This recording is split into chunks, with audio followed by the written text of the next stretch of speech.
Something I've learned in the canvassing process is you're not actually trying to convince people. Like that was what I took away from that experience when I was canvassing. It wasn't trying to convince people. It was being community, right? You're showing up, you're being present.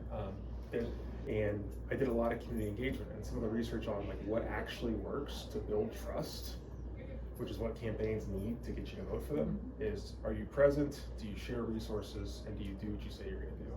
And so for me personally, when I was canvassing, I figured out that's actually the secret sauce. I wasn't ever knocking on someone's door to convince them to vote for who I told them to vote for, what to vote for.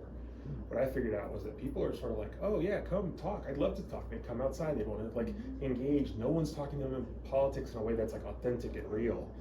And so when I would knock on doors, I was immediately present. Number one. Number two, I'd say, hey, do you have time to talk about this issue? I'd be happy to share more information. And all of a sudden, I'm a resource. I'm not trying to convince them.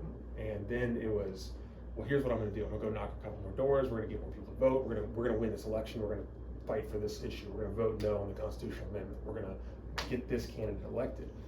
And I had better conversations at the doors. I probably spent, I don't know, Marcy, if you probably feel this way, but I spent more time than I ever expected just having the one-on-ones with the right person. And you'd be at the door for 30 minutes and you just build a relationship. And what I figured out is like, that's what people are desperate for. They're desperate for a sense of community. So I actually thought, when I first started canvassing, I used to think, oh my God, I'm trying to convince people how I'm going to do it. What I realized is I made some of the best relationships with neighbors who I've stayed in touch with years later because I meet them at their door, we talk politics, we talk about their community, and then I'd say, oh, by the way, like, what else are you working on? Oh, you work on healthcare experience. Okay, let's connect on Facebook, let's talk.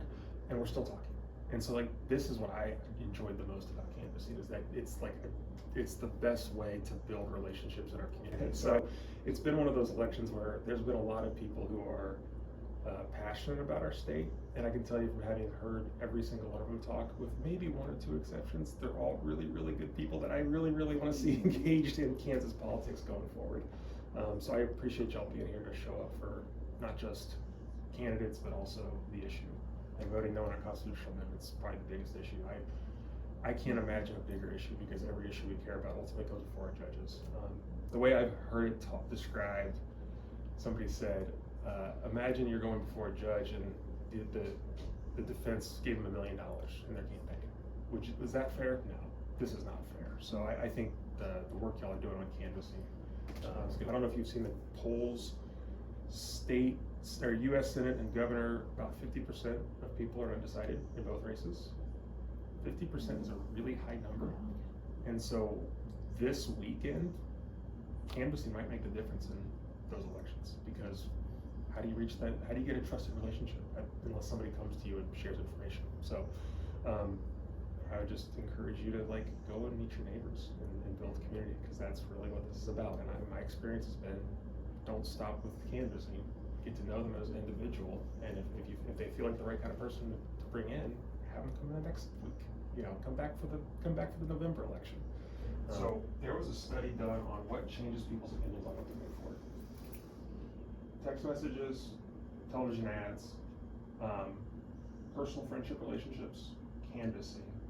There's one more. What do you think ranked the highest? Personal relationships. Personal relationships. But what do you think showed the most growth from what they would have voted before to what they voted after? Canvassing. It was canvassing. And they did it in a certain way.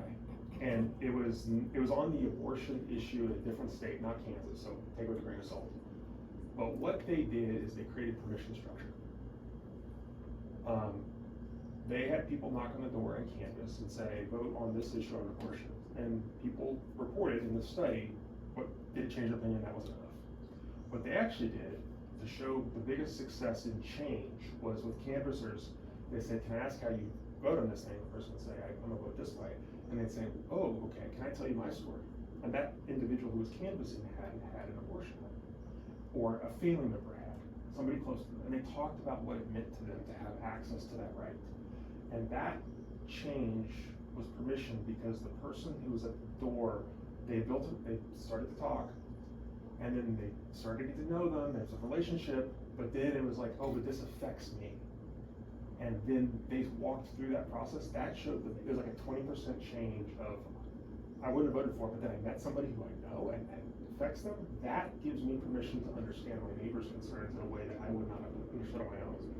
So like, that is something that's really powerful, and I just wanna share that with you because it's probably the most powerful way to change people's minds. Obviously, I think making the personal relationship is more than just handing a card and saying, vote for this. It's, hey, can get to know me a little bit and let me give you some permission to understand where this might come from, especially if somebody's opposed to, you know, what you're standing for. Yeah, absolutely. And I would always ask people what you care the most about. I mean, it's different when you're a candidate, I guess, I mean, because I have the time to take that in. But asking folks what they care about also is another way to anchor that permission structure, right? If you care about schools, this matters to schools. So I've always found that, like, it's a challenge to do that in a couple minutes, but if you get the right person, man, it can change your whole day.